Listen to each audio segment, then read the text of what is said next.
하나님 말씀 찾겠습니다. 신약 성경 로마서 7장 1절에서 6절까지 말씀입니다. 신약 로마서 7장 1절에서 6절까지 말씀입니다. 1절부터 6절까지 우리 한 목소리로 합독하도록 하겠습니다. 시작. 형제들아, 내가 법 아는 자들에게 말하노니 너희는 그 법이 사람이 살 동안만 그를 주관하는 줄 알지 못하느냐. 남편 있는 여인이 그 남편 생전에는 법으로 그에게 매인 바 되나 만일 그 남편이 죽으면 남편의 법에서 벗어나느니라. 그러므로 만일 그 남편 생전에 다른 남자에게 가면 음녀라. 그러나 만일 남편이 죽으면 그 법에서 자유롭게 되나니 다른 남자에게 갈지라도 음녀가 되지 아니하느니라. 그러므로 내 형제들아, 너희도 그리스도의 몸으로 말미암아 율법에 대하여 죽임을 당하였으니 이는 다르니 곧 죽은 자 가운데서 살아나신 이에게 가서 우리가 하나님을 위하여 열매를 맺게 하려 함이라. 우리가 육신에 있을 때에는 율법으로 말미암는 죄의 정욕이 우리 지체 중에 역사하여 우리로 사망을 위하여 열매를 맺게 하였더니 이제는 우리가 얽매였던 것에 대하여 죽었으므로 율법에서 벗어났으니 이러므로 우리가 영의 새로운 것으로 섬길 것이요 율법 조문에 묵은 것으로 아니할지니라. 아멘. 오늘 우리가 읽은 이 로마서 7장 앞부분의 말씀은 우리가 율법으로부터 벗어난 것에 대하여 예수님과 연합하였고 새로운 열매를 맺을 수 있음을 선포합니다. 먼저 율법에 대하여서 우리가 벗어났다. 이 율법에 대하여서 이제는 죽었다 기록하는 이 앞부분의 말씀을 보도록 하겠습니다. 1절을 보면 바울이 법을 아는 자들에게 말하노니, 법을 아는 자들이라는 이러한 단어를 사용하고 있는데 여기에 언급하는 법을 아는 사람은 과거 로마 교회 안에 속한 유대인들을 가리킵니다. 더하여서 이 유대 율법에 익숙해진 이방인들을 포함하여서 법을 아는 너희들에게 내가 말한다라고 이 7장을 시작하고 있죠. 이들은 말 그대로 율법을 잘 아는 사람들이었습니다. 율법을 최우선으로 여기며 율법을 내세우는 자들이기도 하였죠. 이런 자들에게 바울이 말합니다. 이 율법이 최고가 아니야. 율법은 분명히 한계가 있어라고 이 법을 아는 유대인들에게 비유로 설명하려고 합니다. 2절과 3절의 말씀을 보면 한 가지 비유를 바울이 들고 있는 것을 우리가 확인할 수 있습니다. 어떠한 비유를 사용하고 있습니까? 바로 결혼 제도라는 비유를 여기서 사용하고 있죠. 왜 결혼을 비유로 들면서 율법에 제한된 가치를 말하고 있는 것일까요? 그것을 이렇게 바울은 설명하고 있습니다. 성도님들, 결혼이라는 제도는 남편과 아내를 하나로 묶습니다. 그렇죠? 남편은 아내에게 묶이고 아내는 남편에게 묶입니다. 우리 성도님들께서도 결혼하실 때에 힘들고 어려운 순간이 찾아오더라도 배우자만을 사랑하겠노라라는 서약을 하나님과 사람들 앞에서 하시지 않았습니까? 그만큼 이 결혼이라는 제도는 사람에게 있어서 가장 강한 결속력을 가지는 법과 같은 제도입니다. 하지만 2절의 말씀을 다시 한번 보십시오.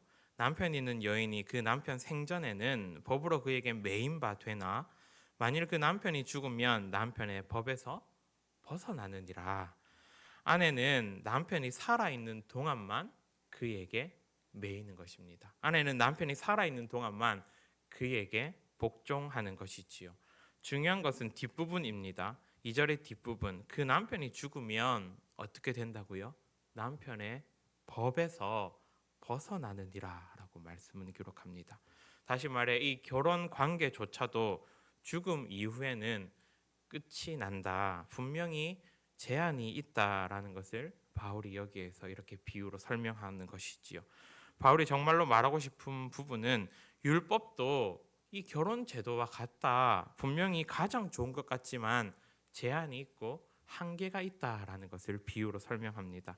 살아있는 동안 율법을 붙잡고 그 틀 안에서만 믿음 생활을 하려고 한다면 그건 분명히 부딪히는 한계가 있으니 이제 우리는 이 율법에 대하여서 죽은 자들이고 새로운 것, 제한이 없고 한계가 없으며 우리를 자유케 하는 새로운 이 복음 예수 그리스도를 붙잡자라고 7장에서 밝힙니다. 4절에 기록된 율법에 대하여 죽임을 당했다라는 이 표현을 이어서 조금 주목해서 보겠습니다. 율법에 대하여서 우리는 죽임을 당했습니다.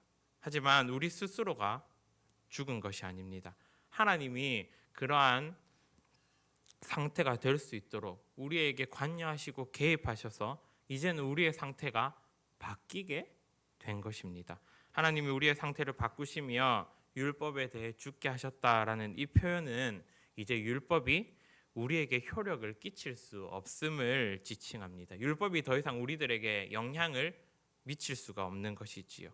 그렇다면 우리의 상태가 어떻게 바뀌게 되었습니까? 우리가 어떻게 바뀌게 되었는지를 알아야 되겠지요.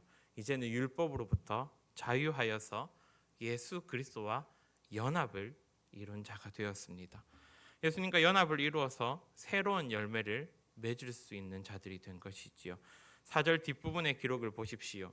우리가 하나님을 위하여 열매를 맺게 하려 함이라라고 4절 뒷부분은 기록합니다. 이제 새로운 열매를 맺는 삶을 허락받은 것입니다. 이제 예수님께 속한 존재가 되었음을 말씀이 정확히 선포하는 것이지요. 이어서 바울은 5절과 6절에서 우리의 과거의 모습과 현재의 모습을 비교합니다. 과거의 모습을 먼저 알아야 되겠죠.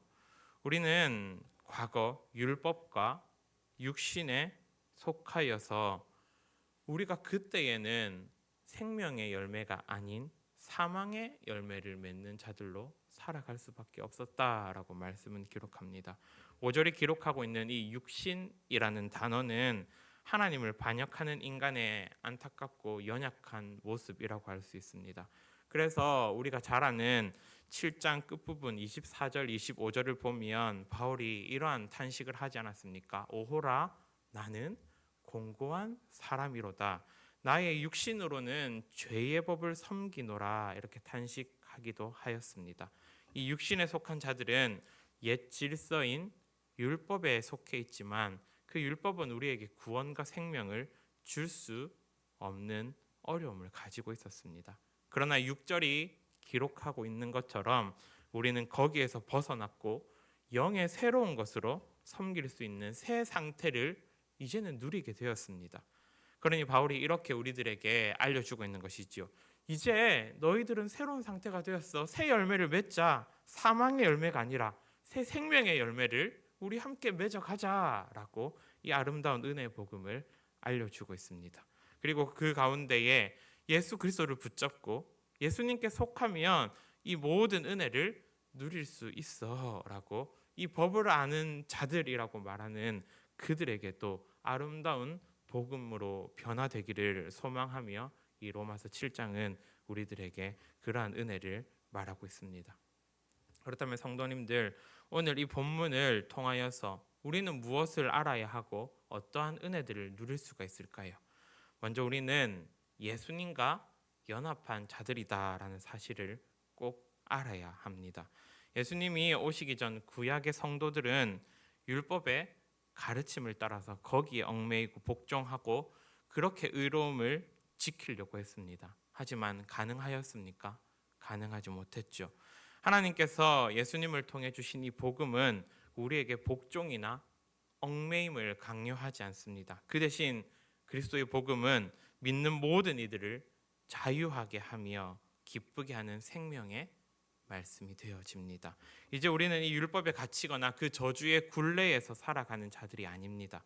예수님께 속한 자, 예수 그리스도와 연합한 자가 되어서 생명의 열매를 맺어가는 기쁨과 감사를 고백하는 자들이 되었습니다. 우리가 꼭 기억해야 할 것은 우리의 능력으로 이것을 이룬 것이 아니다라는 것입니다. 우리의 능력으로 우리의 수고로 예수 그리스도를 붙잡은 것이 아니라 하나님이 예비하시고 하나님이 준비하시고 하나님이 예수 그리스도를 보내어 주심으로 우리는 그분 안에 거하며 살 수 있는 은혜를 허락받았습니다. 바라기는 그 은혜를 기억하며 그 은혜를 알고 하나님을 바라보시는 저와 성도님들 되시기를 소망합니다. 둘째로 우리는 예수님과 새로운 연합을 누림에 감사하는 삶을 살아가야 합니다. 본문에서는 인간관계에 있어서 가장 강력한 결혼 제도를 언급했었지요. 그런데 그것조차 어떠했습니까? 영원하지 못했습니다. 배우자가 살아있는 동안만 그것이 유효했음을 살펴보았습니다. 다른 말로 말하자면 결혼도 배우자도 세상에 속한 모든 것들은 영원하지 않습니다. 늙어가고 없어지고 결국에는 사라지게 됩니다. 하지만 예수 그리스도와의 연합은 다릅니다. 주님과 우리와의 관계는 영원합니다. 사라지지 않고요. 없어지지 않습니다. 주님께 속한 자는 또한 영원한 생명을 누릴 수가 있지요. 우리에게 이 아름다운 구원과 영원함을 허락하신 그 하나님께 우리는 날마다 감사하는 삶을 살아가야 하겠습니다. 끝으로 우리는 생명의 열매를 맺어가기에 힘써야 합니다. 본문 4절을 보면 우리가 하나님을 위하여 열매를 맺게 하려 함이라 라고 기록을 합니다. 또한 6절에서는 우리가 영의 새로운 것으로 섬길 것이요 라고 기록하고 있죠. 그런데 성도님들, 우리 스스로 율법에서 벗어날 수 없었고 또 우리 스스로 그리스도와 연합할 수도 없었듯이 우리는 성령의 도움이 없이는 이 열매 맺는 새로운 삶을 살아갈 수가 없습니다. 다시 말해 성령의 도움과 인도하심이 우리에게는 반드시 필요합니다. 그래서 우리는 성령 충만을 구하며 하나님이 기뻐하시는 열매를 맺게 하옵소서 날마다 그분께 간구해야 하는 것이지요. 우리는 오늘 우리를 지키시는 성령을 힘입고 하나님을 섬기는 자로 살아가게 하옵소서 그러한 은혜를 구해야 하겠습니다. 오늘과 남은 한 주 우리를 그리스도 안에 있게 하신 그 하나님을 기억하시고 그분께 감사하게 하옵소서. 성령의 인도하심을 겸손히 구하시는 저와 우리 모든 성도님들이 다 되시기를 주님의 이름으로 축원합니다. 아멘. 기도하겠습니다.